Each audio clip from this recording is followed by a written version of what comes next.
Mark. Welcome back. Take a seat. Summer school now. Hey, let's go back to the 1970s and the great disaster films. I did a video on the Poseidon Adventure.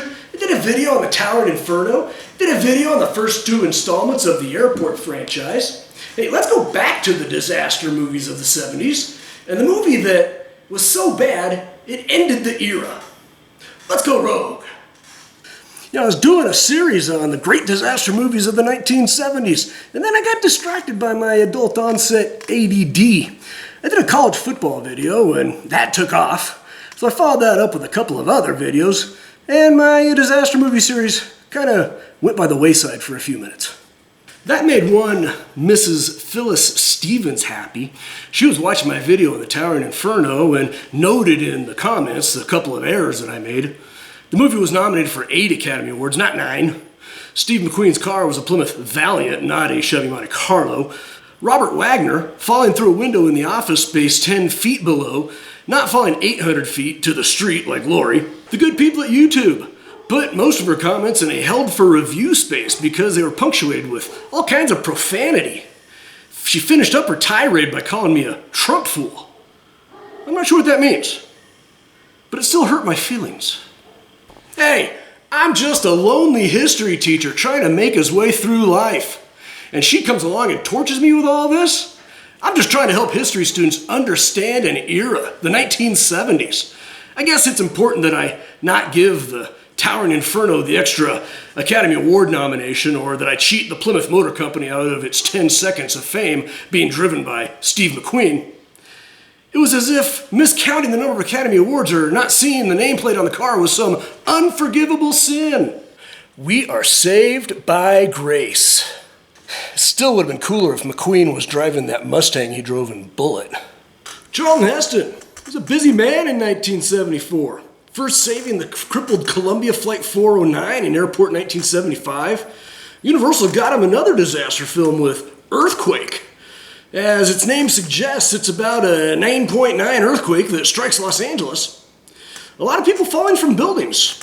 We don't know them, so they don't really matter. The movie features an Irwin Allen-style all-star cast, including Lorne Greene, Ava Gardner, Victoria Principal, Richard Roundtree, Shaft. You're damn right. George Kennedy shows up again, this time as police officer Lou Slade, along with an uncredited cameo by Walter Matthau, who plays a drunk. All he wants is a drink while all the world is falling down around him. One of the noteworthy aspects of Earthquake was the studio's use of Sensurround, an audio system that uses extended range bass for sound effects. The low frequency sound is more felt than heard and gives the viewer a rumbling sensation during the titular earthquake. It was used again in 1976 in the movie Midway, and in another disaster movie, Roller Coaster, in 1977, then used again in 1978 for the pilot for Battlestar Galactica. 1974 was the apex for disaster movies. The Towering Inferno was the highest grossing movie of the year, making $49 million. Earthquake was the 4th highest grossing film of the year, making $36 million. And Airport 1975 was the 6th highest grossing film, making $26 million. Way to go, Chuck. I grew up in California.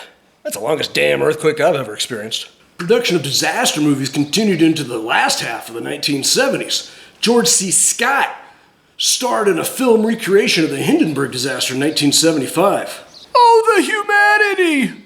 The following year, Gene Wilder and Richard Pryor melded their comedic genius with disaster in Silver Streak, which concludes with an out-of-control train slamming into Chicago's Union Station. In 1977, Robert Shaw led an effort to stop a terrorist group from blowing up the Goodyear blimp over the Super Bowl on Black Sunday. In 1978, Rock Hudson watched his billion-dollar winter sports resort get destroyed in Avalanche.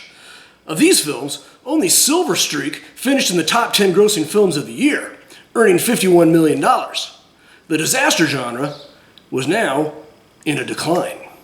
Not even Irwin Allen, the master of disaster, could save the genre. His movie, The Swarm, was released in 1978 and followed the swath of terror created by a colony of Africanized killer bees making their way across Texas. The film made back $7.7 million on a production cost of $20 million. Do the math. So back to the Airport franchise. Following the success of Airport in 1970 and Airport in 1975, Universal kept the disaster movies coming with another installment, Airport 77, released in 1977, playing one of the greatest roles of his career.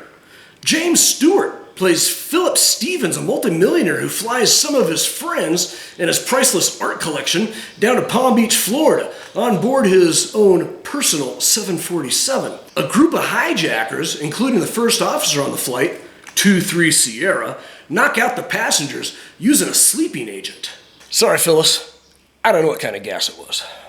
Their plan is to divert the aircraft to an island in the Bermuda Triangle, offload the yard onto another plane, and leave before the passengers wake up. Instead, the first officer crashes the 747 into the Bermuda Triangle, and the plane comes to rest on the continental shelf.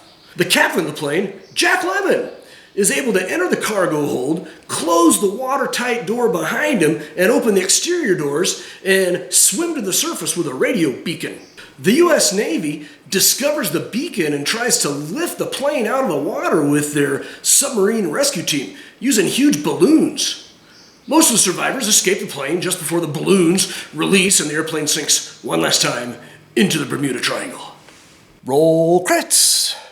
All during the 1970s, there were stories about ships and airplanes disappearing inside the Bermuda Triangle, the area between Florida and Puerto Rico and the island of Bermuda. As the plane descends below radar range, one of the hijackers, Riley, says, "We've just disappeared into the Bermuda Triangle." That wouldn't be anything new. Again, the fear of flying. Strap myself in a long, skinny tube with wings and put my life into the hands of a couple of guys? Yikes! To make matters worse, 2 weeks after the movie was released, 2 airplanes crashed on a runway in the fog at Tenerife Airport in the Canary Islands. The worst airplane disaster in history. Universal released the 4th installment of the Airport franchise on August 3rd, 1979, Concorde, Airport 79. This movie featured George Kennedy reprising his role as Joe Petroni. He goes 4 for 4, appearing in each of the movies in the series. After what amounted to a cameo in Airport 77, Petroni is front and right in 1979 as captain of the supersonic Concorde jet as it flies from Washington, D.C. to Paris. Which is weird, because the captain normally sits in the left seat. Robert Wagner, number 2, plays a weapons dealer who has been discovered selling weapons to the Soviet bloc. When he learns that the whistleblower is flying on the Concorde to Paris, he decides to destroy the airplane, firing surface-to-air missiles at the jet, then sending fighters to shoot it down. Petroni evades both the missiles and the fighters and lands safely in Paris. On the second leg of the flight to Moscow, a cargo door is blown off of the jet and it slowly begins to break apart. But Petroni is able to land the crippled aircraft on a ski resort in the Alps. Roll credits, which include Jimmy J.J. Walker as Boise. Wow, Airport 79, what a crap fest. In the days before CGI, these effects were cartoonish at best. Missiles superimposed on film with a flying Concorde, explosions that are clearly drawn onto the film in editing. In an effort to distract one of the missiles headed for the airplane, Petroni fires a flare out the window of the jet, flying at supersonic speed. Ugh. The movie received mostly bad reviews by critics. Gene Siskel of the Chicago Tribune gave the film 1 star out of 4 and called the story ludicrous. Stu Goldstein at Box Office graded the film as poor and called it so silly that it's actually entertaining.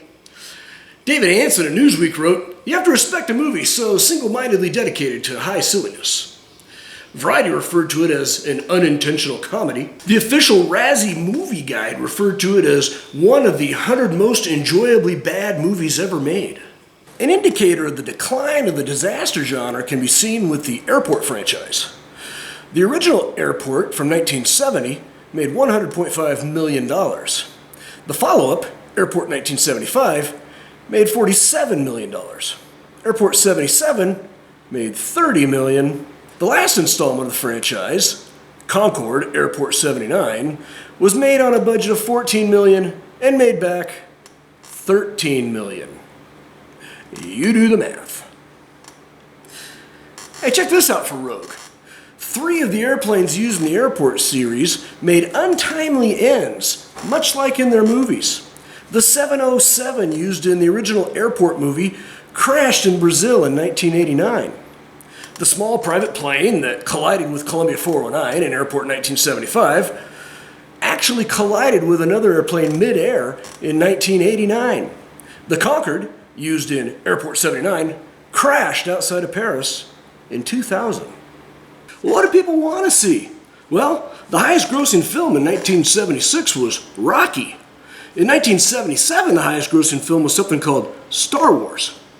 The highest grossing film in 1978 was Superman. Empire Strikes Back in 1980. In 1981, the highest grossing film was Raiders of the Lost Ark. Americans were no longer interested in disasters. The success of Star Wars caught Irwin Allen completely off guard. He couldn't understand how a film with apparently no stars and no love story could enrapture audiences so fervently. But why? History, man. We were beyond Vietnam. We were beyond Watergate. We were beyond the gas crisis. It was our nation's bicentennial. We were 200 years removed from the story of a bunch of colonials that took on the greatest empire in the world and won. We wanted to see stories like that, of common people taking on an empire. A guy from the mean streets of Philly, a guy from the mean streets of Tatooine, or even the mean streets of Krypton, or a classroom at the University of Chicago. By the 1980s, we would be taking on an evil empire. Hey, thanks for showing up. I hope you had fun. I hope you learned something. If I did it right, you did both. If you enjoyed the video, there are more like them. Hit the like button, leave a comment, subscribe. Hey, I had fun, but I don't quit my day job. And the next time you're in peril, fire, water, murder hornets, and Charlton Heston shows up to save the day, remember me. I'm Mark Haggard. I'm a history teacher, and I've gone rogue.